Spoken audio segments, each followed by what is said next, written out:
You're listening to an Airwave Media Podcast.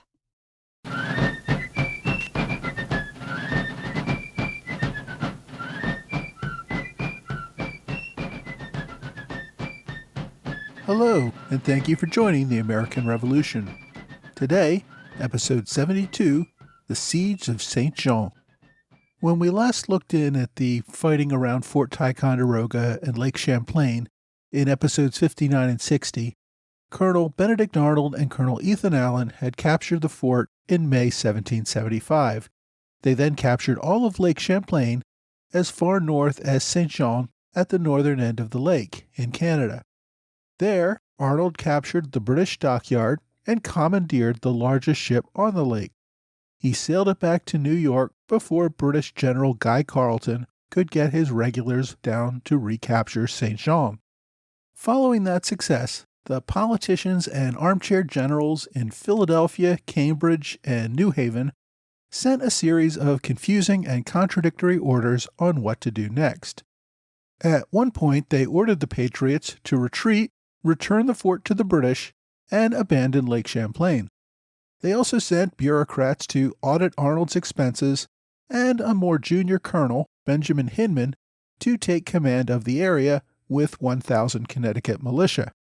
Arnold ended up leaving in disgust and returning east to see about getting reimbursed for the personal money he spent to finance the successful campaign. Colonel Hinman held command of the region for most of the summer. Unlike Arnold or Allen, Hinman was content to sit around and simply occupy the region. He made little effort to improve defenses, to use the ships that Arnold had captured, or do much of anything else. He spent most of his time complaining that he did not have enough money, food, supplies, or other resources to do much of anything. Unlike Arnold, Hinman was not inclined to spend his own money or use his own credit to get things done, and then hope to be reimbursed later. If Hinman did not have the resources, nothing happened. In June, when Congress created the Continental Army, it appointed Philip Schuyler of New York to take charge of the New York area as one of the first major generals. Now, Schuyler had no combat or command experience to speak of. During the French and Indian War, he had served as a quartermaster in the New York militia. At the outbreak of the Revolution, he held a colonelcy in the New York militia, but was mostly a politician. Schuyler had served for years in the New York Assembly while living a comfortable life as a wealthy gentleman farmer in upstate New York. He also was a committed patriot and was a New York delegate to the Continental Congress at the time he received his commission. His appointment may have more to do with the fact that Congress wanted to include a New Yorker among the military leadership, and they thought Schuyler was the best they had at hand. After receiving his commission in June, Schuyler headed out to Albany to take stock of things there. He finally arrived at Fort Ticonderoga on July 18th. What he found did not impress him. His first impression of the fort was finding a single guard who did not properly confront him, and then left him alone while wandering off to find some other sleeping guards. Schuyler later commented that he could have taken down the guard and destroyed the blockhouse with a penknife had he been so inclined. The fort commander, Colonel Hinman, who had by this time received a commission in the Continental Army, had done nothing to train his soldiers, improve fort defenses, or even keep the camp clean. At the same time, Schuyler learned that the British under General Carleton were hard at work improving defenses at St. Jean and also building 2 new sloops with which to conduct raids or possibly an invasion. Schuyler set about whipping the army into shape and engaging the men in a shipbuilding effort. The Continentals built 10 small gunboats, each capable of mounting 1 cannon and carrying about 30 men. These, along with the Enterprise and the Liberty, which were the ships Arnold had captured, would constitute his invasion fleet for an assault on St. Jean. General Schuyler, however, did not hang around all summer to oversee this project. He sent General Montgomery to Ticonderoga so that Schuyler could return to Albany. There, General Schuyler would negotiate to keep the Iroquois from joining the British in the upcoming fight, and he also had to deal with a host of other military matters since he was responsible for all of New York. So while Schuyler was not much of a combat officer, his pairing with Richard Montgomery helped to overcome that deficit. Montgomery came from a prominent family in Northern Ireland. His father, brother, and cousin had all served as officers in the British Army and in the Irish Parliament. When the 7 Years' War began, Montgomery's father bought him a commission as an ensign. In 1758, Ensign Montgomery led an assault force at Louisbourg, landing his men in ships under the fire from the French. Impressed with his action in battle, his commander gave him a field promotion to lieutenant. Montgomery participated in the successful British assault against the French at Ticonderoga a month later. He then participated in a series of combat missions, resulting in the capture of Montreal. After the fall of French Canada, Montgomery deployed to the Caribbean, where he saw even more combat. He returned to New York after the war, in time to play a role in Pontiac's rebellion. By this time promoted to captain, Montgomery returned to London after the war to recruit for his regiment. There he hung out with radical Whigs like Isaac Barra and Edmund Burke. He also got engaged to a girl from a prominent British family. Then, in 1771, his life took an interesting turn. His fiancée had cheated on him and they broke off the marriage plans. He also got passed over for a promotion. Montgomery sold his commission and moved back to New York. There, he would become a gentleman farmer. He bought a farm a few miles north of New York City, and he also got reacquainted with a young girl named Janet Livingston, who came from the prominent New York patriot Livingston family. The two soon married and settled down. Montgomery became a moderate patriot, serving in the New York Provincial Congress. Based on his military experience, the Continental Congress commissioned him among its first class of brigadier generals. Though it appears he accepted reluctantly, once he accepted, he threw his full effort into the job and began working with General Schuyler on plans to invade Canada from New York. In late August, Montgomery grew concerned that the British would soon launch the two ships that they were building at St. John and use them to attack Ticonderoga. Rather than wait for an attack, Montgomery took about 1,000 men up Lake Champlain in his small makeshift fleet to attack the enemy. General Schuyler returned to Fort Ticonderoga a few days after Montgomery left, with 800 reinforcements and some field artillery. Schuyler rushed up the lake to catch up with Montgomery, leaving his reinforcements to make their way a few days later. They established a base of operations at Île-aux-Noix, an island near the mouth of the Richelieu River, about 12 miles south of St. John. On September 6, about 1,000 Continentals landed on shore just below St. John. Schuyler had been in command, but a fever and a bout of rheumatism forced him to turn over command to Montgomery. Although they hoped to surprise the British at St. John, Montgomery led his men into an ambush of about 100 Indians led by British officers. After a short firefight that left over a dozen dead or wounded on each side, the Indians withdrew back into St. John. Realizing that he had lost the element of surprise, Montgomery also withdrew back to his landing point. There the Patriots received intelligence from a local that the British would be ready to launch one of its new ships, named the Royal Savage, within days, and that the British had also spent the last couple of months building up defenses at the fort.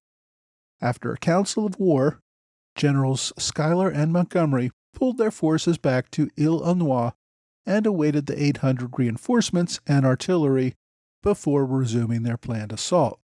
There, they built a blockade across the river to prevent the British from running their new ship past the Patriot forces and onto Lake Champlain. By September 10th, the reinforcements had arrived, and Montgomery prepared to lead a combined force of about 1,700 men against Fort St. Jean. Montgomery divided his force into two columns and launched a night raid. He hoped to hit the British defenders at night from two different directions. His inexperienced officers and men, though, were not capable of such a maneuver. The two columns ran into each other in the dark and began firing at one another. This alerted the British, who also began firing with grape shot from their entrenched positions at the two columns. The confused and frightened Continentals fell back almost immediately and fled the field. General Montgomery planned another attack for the following day, but his troops refused. They feared that the Royal Savage would launch and get downriver before they could stop it. Montgomery thought this was simply an excuse to retreat out of fear. He attempted to rally the men. They would have none of it, though. Montgomery finally accepted that they would not attack. He later attempted to court-martial some of the soldiers for refusal to obey orders, but they also refused to testify against one another, and the charges never stuck. After a few days at Illinois and no sign of the Royal Savage, Montgomery finally convinced his army to make another attempt on the fort. The British sent a scouting ship downriver and ran into the Patriot base camp. A lucky cannon shot sank the small British boat with all aboard. This helped raise the spirits for another attack. Terrible thunderstorms delayed the third attempt until September 16th. When the weather cleared, Schuyler was still too sick. He returned to Fort Ticonderoga and left Montgomery to lead the attack. The delay gave the British time to reinforce their position as well. British General Carleton only had about 600 regulars in all of Canada. During the two assaults, he had only about 200 regulars at Fort St. Jean, along with 100 Indians and a few artillery. After the first attacks, Carleton went all in to defend the fort. He sent almost all of his regulars, along with nearly 200 local militia, bringing the total number of defenders to about 750. He deployed another 83 regulars just north at Fort Chambly to cover a possible retreat. The commanding officer at Fort St. Jean was Major Charles Preston, who had once been General Montgomery's commanding officer in the regular army. Schuyler continued to send reinforcements for Montgomery, but illness had reduced his fit-for-duty force to about 1,400. Both sides had hoped to recruit more Canadians to their side, but the locals were reluctant to commit to either side. On September 18th, Montgomery deployed his main forces on the south side of the fort while sending a smaller force of 134 men under Major Gene Brown to the north to block any retreat or prevent any supplies from reaching the fort. Major Brown almost immediately discovered a supply train of 8 wagons about to enter the fort and attacked. Inside the fort, Major Preston saw his supply train come under attack and deployed 200 regulars from the fort to attack the attackers. Brown's men began to flee, only to run into Montgomery. Montgomery was leading 500 soldiers toward the sound of the gunfire. Montgomery's force now took the offensive against the 200 regulars who had to retreat back to the fort. The British had to give up their wagons, but mostly escaped back to the safety of the fort. When Montgomery's men came within range of the fort, it opened up on them with artillery, forcing them to take cover. Montgomery's forces entrenched all around the fort. They had a larger force, but did not have enough artillery to take down the fort walls. Both sides settled into a waiting game. Major Preston hoped that General Carleton could raise more Canadians to form a relief force. Montgomery waited for Schuyler to find more cannons to send him to take down the fort walls. As the two sides settled into a siege, General Montgomery made use of the Green Mountain Boys, whom Schuyler had sent to the field to be of assistance. The boys were now under the command of Lieutenant Colonel Seth Warner, who had been Ethan Allen's second in command during the assault on Fort Ticonderoga. The boys had decided to ditch Allen for Warner after Allen's reckless assault on Fort St. Jean back in May that almost got them all killed or captured. Allen, however, remained with the group as a volunteer scout. On September 21st, 3 days into the siege, Montgomery deployed Warner and his men to move north and capture 2 outposts near Montreal, La Prairie and Langlois, about 25 miles north of St. Jean. From there, the Patriots could monitor and probably intercept any attempts to send reinforcements to St. Jean. Now, Allen had tagged along with the Green Mountain Boys, but at this point decided to act on his own.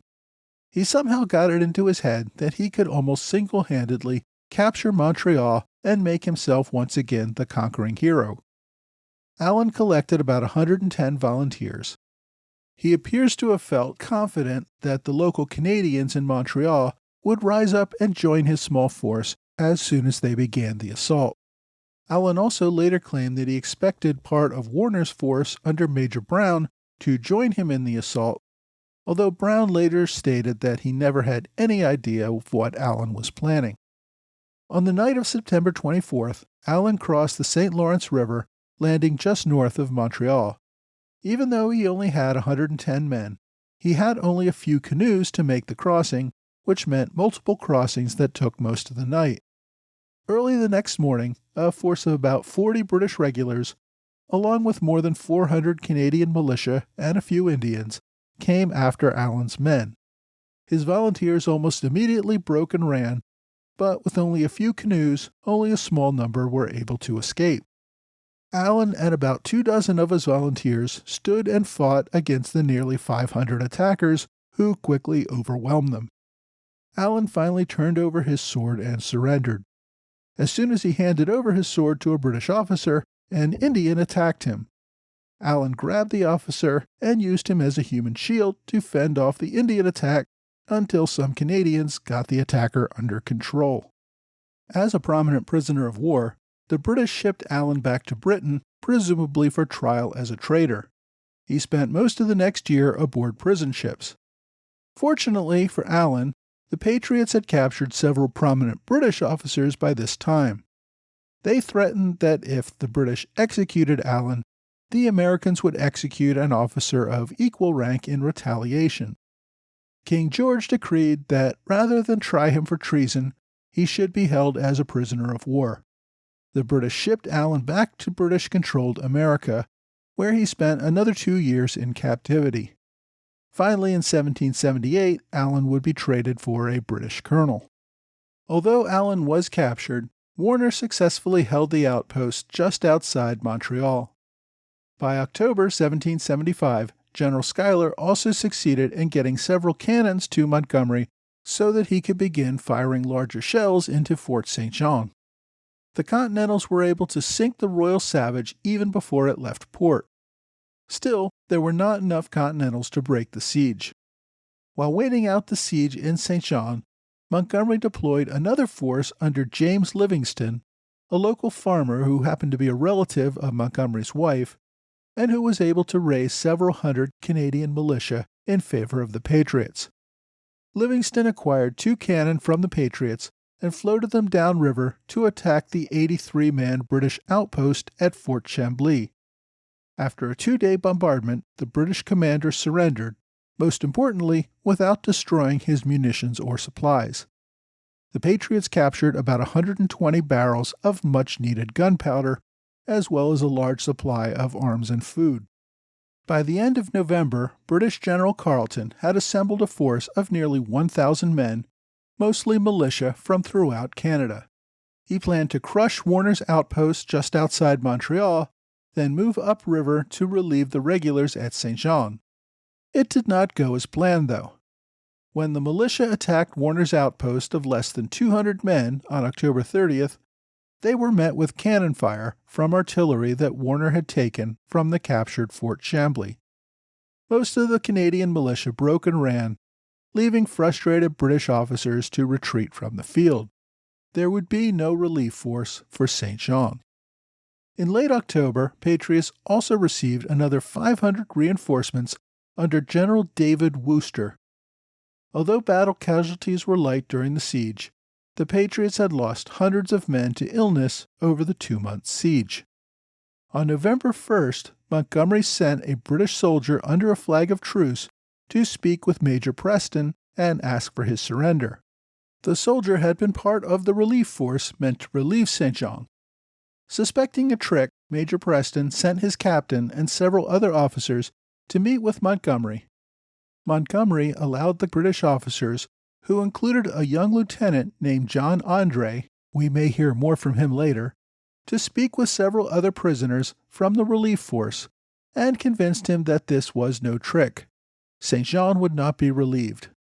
Finally convinced, on November 3rd, Preston surrendered Fort St. John. Over 500 regulars and another 100 militia became prisoners of war. With St. Jean captured, Carleton pulled back his few remaining soldiers, abandoning Montreal and retreating to Quebec. Montgomery marched into Montreal unopposed on November 13th.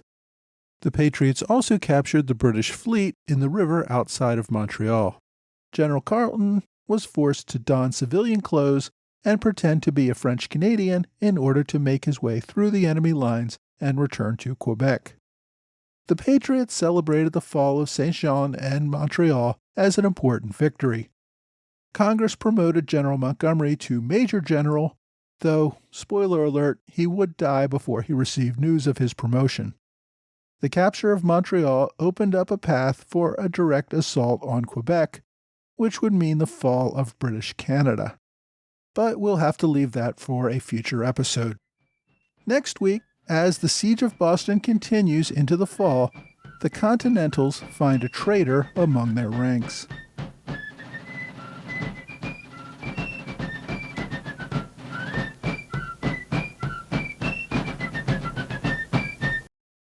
Hi, and welcome back to another American Revolution podcast book recommendation.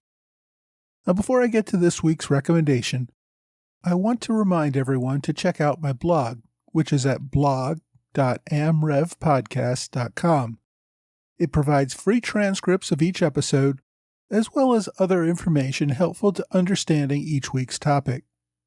I know some podcasters put their transcripts and extras behind a paywall, but I really want to make my materials available to as many people as possible, so everything is free and still remains ad-free as well. So please make use of it and tell your friends. Now, this week's episode looks at the beginning of the American effort to make Canada part of the rebellion. We will get into the rest of the campaign, including the attempted invasion of Quebec, in a few weeks. Since the Canadian invasion was ultimately unsuccessful and Canada remains British, the effort does not get as much attention in the history books. Many patriots, though, thought they would get all of North America to join the effort if they got an army in there to have the locals rally around. This was the attempt to make that happen. I also tried to squeeze in a great deal of subject matter into this episode, which means that some really interesting details might not have made the final cut. There was really an interesting story about British General Carleton's escape from American capture.